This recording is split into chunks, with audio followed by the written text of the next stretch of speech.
আল্লাহর হাবিবের রওজা শরীফ দেখে আমি সহ্য করতে পারি না রে আবু বকর, বিদায় দাও, আমি চলে যাব। চলে গেলেন নবীর পাগল। সিরিয়া দামেস্কে যাওয়ার পরে কিছুদিন পরে নবীজি স্বপ্ন দেখায়, কিরে বেলাল, এটা কেমন জুলুম, কতদিন হলো তোমার কণ্ঠের আজান শুনি না। বেলাল রে, তোর কি মন চায় না আমি নবীর জিয়ারতে আসতে? বেলাল আয়, আমি নবীর জিয়ারতে আয় রে বেলাল আয়, কতদিন হলো তোমার কণ্ঠের আজান শুনি না।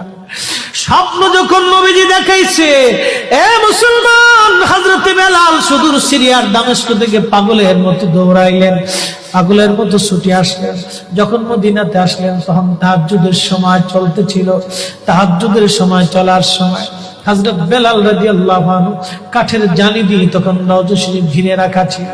ওই জালির পাশে বসে বসে জালির সঙ্গে মাথা ঠেকাইয়া নবীর পাগল বসে বসে গুনগুন গুনগুন করে কাঁদে আর বলে,